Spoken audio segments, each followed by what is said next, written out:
Alrighty, hello everyone, it's Silver Kyle here, and today I have some bad news because the developer called Neverland, which is known for the Lufia and Rune Factory series, is ceasing operations and is filing for bankruptcy. Hearing that a business is going under is never a good thing. You know, people are losing jobs, and whatever the company did, usually stops unless somebody else picks it up. And this one hits close to home because it's a video game developer. And I don't know, well, I know of the Lufia series, but I never played them. But the Rune Factory series I really enjoyed because Rune Factory is a blend of Harvest Moon, which is one of my favorite series of all time. I know it's a game about farming, but farming in Harvest Moon is just so addictive because you actually see your farm grow the more time that you put into it, and the more effort that you put into it, you actually see it become bigger and prosper. It's an addictive kind of game.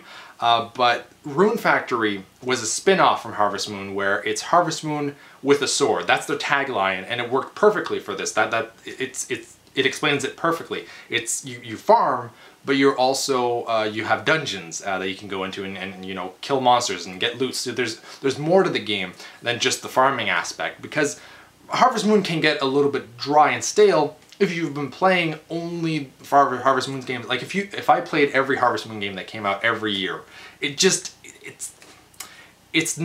too much. It's just like any series. Like, I do not like series that continue to make a new game every year, because I want to appreciate the time that I spent away from it and want it again. I want that feeling. But with Rune Factory, it kind of gave that, because it switched things up a bit. And that's kind of what they're doing now with Natsume, which is I believe the developer and publisher of the Harvest Moon series. They created Hometown Story, so it's a little bit different. But anyway, Rune Factory was just an awesome concept, and really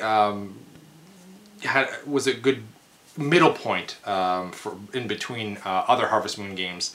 And it's unfortunate that they're going under, because I think this is a trend that we're gonna continuously see. We've seen a lot of other companies going under in the last little while because they just can't keep themselves afloat. Like the market just isn't there anymore for their kind of games, and too hard and expensive to develop. And I think that eventually this is going to get to a point where we're going to have like indie games, because they cost a lot less to develop, and then the bigger tier games. So like your Call of Duties, your Halos, your Grand Theft Autos, all those are going to be on what we receive every year are going to be big type games, and then there's going to be the small version of the indie games, but no middle point, no B-level games anymore. And I enjoy B-level games. They're more quirky, they're different. They don't go with something that's safe. They go for niche sometimes, which doesn't I don't have. I don't like all these kinds of games, but it's nice to kind of switch things up every once in a while.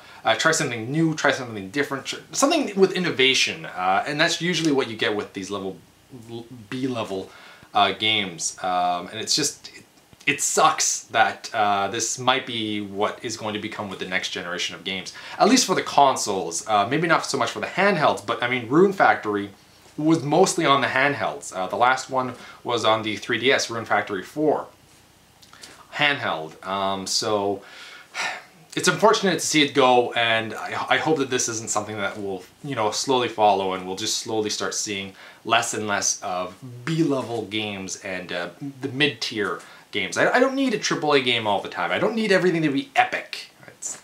I don't know. It's just sad to see this happen. So anyway, thank you for watching. You've all been bearded in, and I'll see you all next time. Beardage.